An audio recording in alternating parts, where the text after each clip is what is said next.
Welcome back to my channel.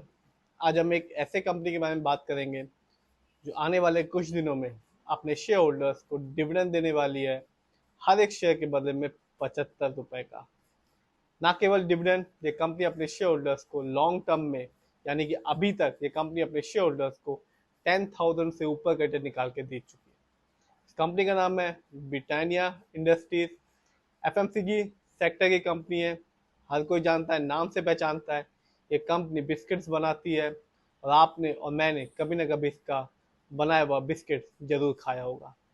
तो चलिए देखते हैं, जानते हैं इस कंपनी के अभी तक के दिए हुए रिटर्न्स को, फंडामेंटल्स को, शेयर होल्डिंग पैटर्न को। ये वीडियो सिर्फ और सिर्फ एजुकेशनल पर्पज है, नाम खरीदने की सलाह देते हो ना ही बेचने की। यदि आप नए हैं तो हमारे चैनल को सब्सक्राइब कीजिए और बेल आइकन दबाना बिल्कुल मत भूलिए।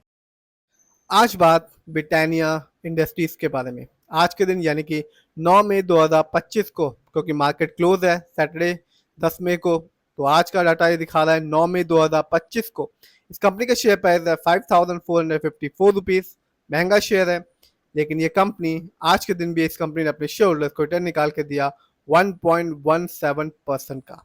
और लेटेस्ट अपडेट ये है कंपनी की तरफ से कि कंपनी अपने शेयर होल्डर्स को 21वीं बार डिविडेंड देने वाली है, हर एक शेयर के बदले में 75 रुपए का।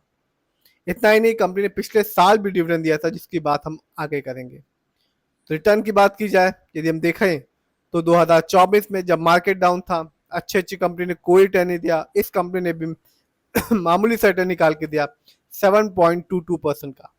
बात की जाए 3 साल की, तो यहाँ इस कंपनी ने अपने शेयर होल्डर्स को बताया कि कंपनी एक अच्छा खासा रिटर्न दे सकती है लॉन्ग टर्म में। इस कंपनी ने अपने शेयर होल्डर्स को 66.70% का रिटर्न निकाल के दिया।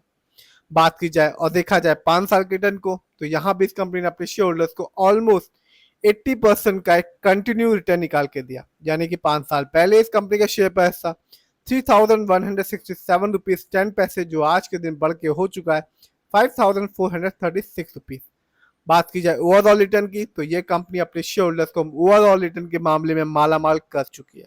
इस कंपनी ने अपने शेयर होल्डर्स को अभी तक 10,558% का रिटर्न निकाल के दे चुकी है। यानी कि इस कंपनी का शेयर प्राइस 2002 में सिर्फ और सिर्फ 51 रुपीज 50 पैसे था, जो आज के दिन है 5,436 रुपीज। बात की जाए और देखा जाए इस कंपनी के कुछ इवेंट्स को, तो आप देख सकते हैं 2024 में इस कंपनी ने अपने शेयर होल्डर्स को डिविडेंड दिया, हर एक शेयर के बदले में 73 रुपीज 50 पैसे का। तो ना केवल इस साल कंपनी अपने शेयर होल्डर्स को डिविडेंड देने वाली है, पिछले साल भी इस कंपनी ने एक अच्छा खासा डिविडेंड दिया था अपने शेयर होल्डर्स को। जानते हैं इस कंपनी के शेयर होल्डिंग पैटर्न को, तो मार्केट कैप एक अच्छा खासा है 1,30,671 करोड़, जबकि इस कंपनी का पीबी रेशियो है 30। शेयर मार्केट में एक अच्छा पीबी रेशियो कहलाता है 3। बात की जाए इस कंपनी के इंडस्ट्री पी की, तो कंपनी का इंडस्ट्री पी है 51.76। शेयर मार्केट में एक अच्छा इंडस्ट्री पी होता है 20 और 25 के बीच का। डेप्ट टू इक्विटी यानी कि लोन कर्ज तो 0.29 है, यानी कि हम कह सकते हैं इस कंपनी पर लोन कर्ज ना के बराबर है। बात की जाए इस कंपनी के आरओई की, यानी कि रिटर्न ऑन इक्विटी, तो कंपनी का आरओई है 50.02%। शेयर मार्केट में एक अच्छा आरओई कहलाता है 15 to 20% के बीच का। जब भी किसी कंपनी का आरओई हाई होता है, जैसा कि इस कंपनी का है, तो यह बताता है कंपनी हमारे पैसे को सही जगह इस्तेमाल करे, जिससे हमेशा एक शेयर होल्डर्स को एक अच्छा खासा रिटर्न देखने को मिलता है लॉन्ग टर्म में। और जब भी किसी कंपनी का आरओई कम होता है या नेगेटिव होता है, तो यह बताता है कि कंपनी हमारे पैसे को सही जगह इस्तेमाल नहीं कर रही, जिससे रिटर्न पाने की संभावना भी कम हो जाती है लॉन्ग टर्म में। इस कंपनी का बुक वैल्यू है 180.83 और कंपनी का फेस वैल्यू है 1। जानते हैं इस कंपनी के फाइनेंशियल कंडीशन को। यदि हम क्वार्टरली देखें, तो मार्च 2025 में इस कंपनी का रेवेन्यू रहा 4,495 करोड़, जबकि दिसंबर क्वार्टर में इस कंपनी का रेवेन्यू था 4,655 करोड़। बात की जाए क्वार्टरली प्रॉफिट की, तो मार्च 2025 में इस कंपनी का क्वार्टरली प्रॉफिट था 559 करोड़, जबकि दिसंबर क्वार्टर में इस कंपनी का प्रॉफिट था 552 करोड़। जानते हैं कंपनी के 2024 के नेटवर्थ को, तो 2024 में इस कंपनी का नेटवर्थ रहा 3,966 करोड़, जबकि 23 में इस कंपनी का नेटवर्थ था 3,565 करोड़। बात की जाए और देखा जाए इस कंपनी के शेयर होल्डिंग पैटर्न को, तो प्रमोटर यानी कि इस कंपनी के ओनर्स और मालिक का पैसा अपनी ही कंपनी में लगा हुआ है 50.55% का, जबकि एफआईआई का पैसा इस कंपनी में लगा हुआ है 15.72% का, जबकि रिटेल्स एंड अदर यानी कि हम लोग का पैसा इस कंपनी में लगा हुआ है 15.47% का। ये कंपनी NSE लिस्टेड है और एक साल में इस कंपनी का हाईएस्ट शेयर प्राइस गया 6,469 रुपीज 90 पैसे, जबकि एक साल में इस कंपनी का लो शेयर प्राइस था 4,506 रुपीज। बात की जाए इस कंपनी के अभी तक के कुछ अच्छाइयों और कमियों के बारे में, तो कंपनी ने अपने खर्चों में कमी लाई है। कंपनी ने एक अच्छा good return on equity track record बना के रखा है लास्ट 3 इयर्स में, जिसका परसेंटेज है 58.2%।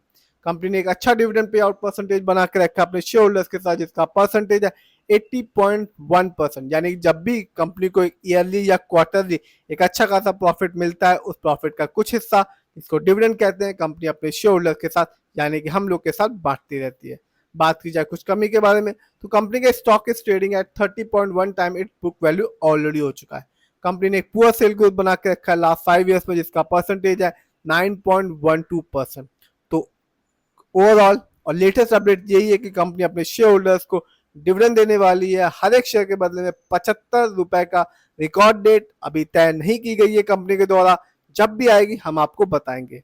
तो ओवरऑल बात की जाए, प्रमोटर होल्डिंग अच्छी है, फाइनेंस भी क्वार्टरली अच्छा है इस कंपनी का।